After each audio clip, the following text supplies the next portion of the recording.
Tom Clancy's Ghost Recon Wildlands is a single-player or co-op third-person open-world tactical shooter and is being developed by Ubisoft Paris. It is due to release on March 7th of 2017 on Windows PC, PS4, and Xbox One. This review will focus on the closed beta, and since being Dollarwise is at our core, we are asking if this game is going to be a Dollarwise deal, meaning will you get 1 hour of entertainment out of it for each dollar you put in? The game is set in present-day Bolivia and tasks the player or players with overthrowing the Santa Blanca drug cartel.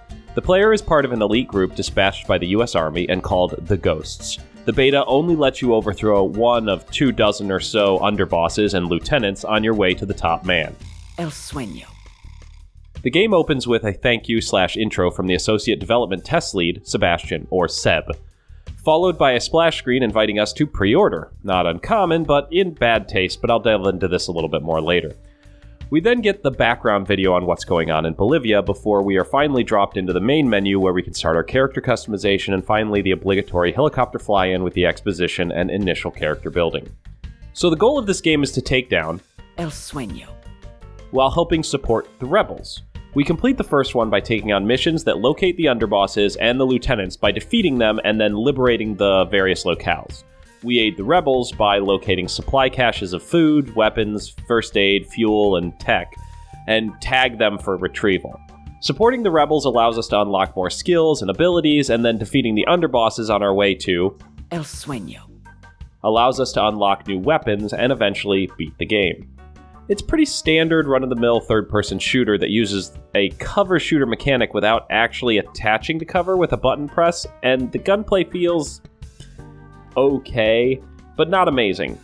Additionally, there is a high focus on actually spending time scoping out the area with your team and approaching the fights tactfully, as opposed to running in guns blazing.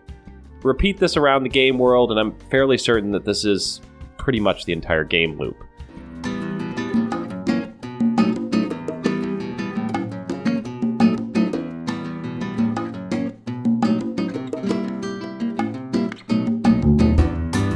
As this is only the beta, it's hard to say if we're getting a full complement of the story, but as with the gameplay, I think the story seems a bit okay. Not great, nothing special, just a simple motivator to get your character to go from point A to point B. Nothing really out of the ordinary. The cutscenes also look okay at 1440p, but since optimization seemed to be an issue, the FPS seemed to struggle throughout the game. Textures didn't seem to have a lot of depth in the cutscenes, and they also were really dark. I mean, I know we're ghosts and we're hunting El Sueño, which, if you haven't caught on yet, means the dream, but does everything have to be so dark? Graphics are, you guessed it, okay. There seems to be some optimization issues as my card struggled to maintain 40 frames per second at 1440p, and that was only at high settings. And this was on my 8GB 1070. Textures looked a bit flat, and little things like grass movement, rain splatters, and mud seemed a bit lazy. Draw distance was fantastic, and the foliage on the trees looked adequate, but characters interacting with the environment in strange ways. There were also items that you can shoot, but if you leap across the table, they don't actually scatter about. Vehicles don't leave tracks in the mud and the dirt. Water shaders seem to just interact strangely with like muzzle flashes, and then some animations seem to be missing or phase through things incorrectly.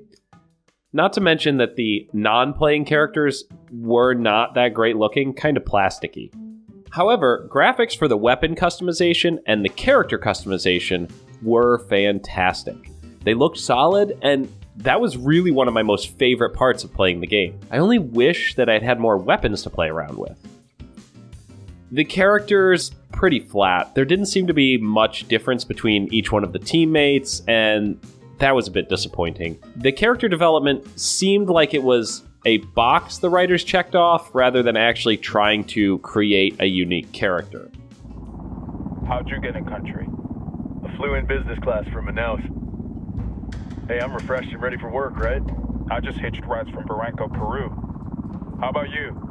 I got on board a bus in Jujuy, Argentina and drank all the way to Villazón. Nobody wants to deal with a drunk on the bus. That explains why you smell like ass. Which, in a game that focuses so much on team-based tactical combat, we should know instinctively who each character is and what orders we want to give them. And then when playing alone, I always thought of the other three as just the other three people with me. Never once thought of their names, and I really didn't care. Frankly, I could have been perfectly happy with them never going out on missions with me.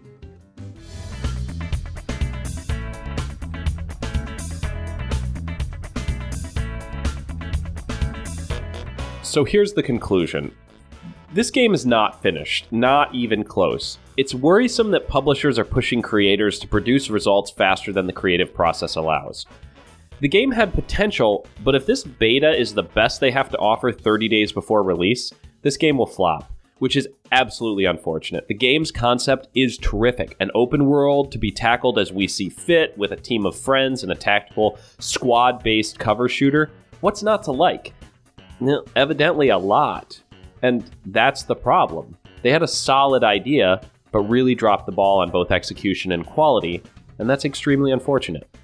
The gunplay's boring, the map is sparse, the driving is atrocious, story and characters are two-dimensional, and it's the least tactical shooter I've ever played.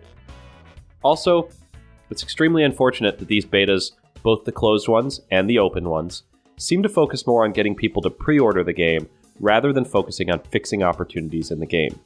They focus too much on getting players of the beta to pre-order. There are splash screens at the beginning of the game and after you finish the final story mission, and never once did they mention how you are to give feedback or notify Ubisoft of bugs or improvements. It just all smacks of marketing, which is unfortunate. That being said, the character and weapon customization are amazing.